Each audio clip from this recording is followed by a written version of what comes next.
3차 시 D그래프를 알아볼까요? 전체에 대한 각 부분의 비율을 나타낼 수 있는 D그래프를 알아보아요. 연순의 반 학생들은 학교 도서관에서 책을 한 권씩 빌렸습니다. 반 학생들이 빌린 책을 조사하여 종류별로 정리했습니다. 물음에 답해봅시다. 반 학생들이 빌린 책 종류가 몇 권인지 알아보기 쉬운가요? 반 학생들이 어떤 종류의 책을 몇 권 빌렸는지 한눈에 알아보기 어렵죠? 한눈에 알아보기 쉽도록 책 종류별 권수를 세어 표로 나타내어 봅시다. 과학은 7권, 문학은 5권, 역사는 4권, 수학도 4권, 언어는 3권, 철학과 사회는 각각 1권뿐이므로 기타로 넣어 기타는 2권. 합계는 25인데 맨 처음 조사한 표가 5명씩 5줄이므로 5 곱하기 5를 하여 25라고 구할 수도 있고 우리가 개수를 세어 정리한 표를 보고 모두 더하여 25라는 것을 구할 수 있어요. 물론 두 방법 모두 사용하면 실수를 줄일 수 있겠죠. 조사한 학생은 모두 몇 명인가요? 25명입니다. 가장 많은 학생이 빌린 책의 종류는 무엇인가요? 우리가 정리한 표에서 숫자가 가장 큰 것을 찾으면 과학이네요. 기타에 넣은 책의 종류는 무엇인가요? 한 권뿐이었던 철학과 사회입니다. 기타를 사용하면 어떤 점이 좋을까요? 기타는 자료의 수가 너무 적어서 따로 표현하기 힘들 때 사용하면 좋습니다. 연순의 반 학생들이 학교 도서관에서 빌린 책의 종류별 권수의 비율을 띠 모양 그래프로 알아봅시다. 빌린 책의 전체 권수에 대한 종류별 권수의 백분율을 구하여 표를 완성해보세요.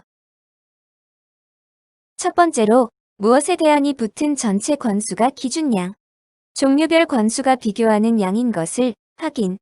두 번째로 백분율이므로 비율에 100을 곱한다는 것을 확인하세요. 과학을 구하면 25분의 7 곱하기 100, 25와 100을 약분하면 28%입니다. 같은 방법으로 문학을 구하면 25분의 5 곱하기 100은 20%, 역사와 수학은 25분의 4 곱하기 100은 16%, 언어는 25분의 3 곱하기 100은 12%, 기타는 25분의 12 곱하기 100은 8%. 백분율이므로 합계는 100이라고 바로 쓸 수도 있겠지만 각 항목별로 백분율을 직접 더하면서 잘 구했는지 검토하는 방법도 있어요. 백분율을 구하면서 반복되는 과정이 있지 않았나요? 기준량 25와 백분율을 구하기 위한 곱하기 100은 항상 있었죠. 모든 항목을 일일이 계산해도 좋지만 25와 100을 약분한 결과 곱하기 4가 남았으므로 권수의 4를 곱하면 보다 빠르게 백분율을 구할 수 있습니다.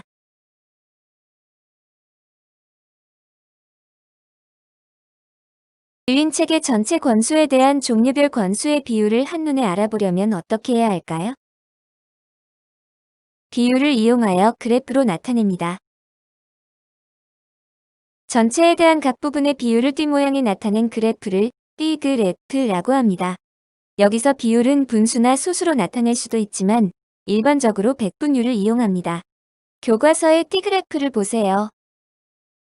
그래프의 제목은 빌린 책의 종류별 권수네요. 하지만 띠그래프는 한 권, 두 권 등을 나타낸 게 아닌 비율을 나타낸 그래프이니 선생님 개인적인 생각으로는 제목을 빌린 책의 종류별 비율 또는 빌린 책의 종류라고 고치면 좋을 것 같아요. 눈금을 보면 0부터 100까지 있고 단위는 %네요. 눈금이 0부터 100까지 있는 자와 비슷하게 생겼죠? 띠그래프를 보고 알 수 있는 내용을 말해보세요.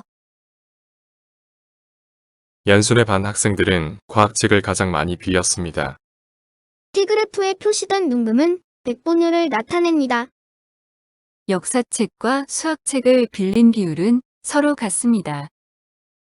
역사책과 수학책을 빌린 비율은 각각 기타의 2배입니다. 과학책 또는 문학책을 빌린 비율의 합은 48%입니다. T그래프의 작은 능금 한 칸은 1%를 나타냅니다. 영상을 멈추고 한두 가지만 교과서에 정리해 보세요. 자료를 T그래프로 나타내면 어떤 점이 좋은지 말해 보세요. 전체에 대한 각 부분의 비율을 한눈에 알아볼 수 있습니다. 각 항목끼리의 비율을 쉽게 비교할 수 있습니다. 영상을 멈추고 교과서에 정리해 보세요. 실생활에서 T그래프로 나타낼 수 있는 것은 무엇이 있을까요? T그래프의 뜻을 떠올려 보면 전체와 부분의 비율이 드러나는 경우를 찾아야겠네요. 우리 학교 친구들의 혈액형 비율을 나타낼 수 있습니다. 전체는 학교 친구들, 부분은 각각의 혈액형이기 때문에 비율로 나타낼 수 있습니다. 반 친구들이 좋아하는 운동의 비율을 나타낼 수 있습니다. 전체는 반 친구들 수이고 부분은 운동의 종류입니다. 전교회장 선거 득표율을 나타낼 수 있습니다. 전체는 투표에 참여한 학생 수이고 부분은 각 후보별 득표 수입니다.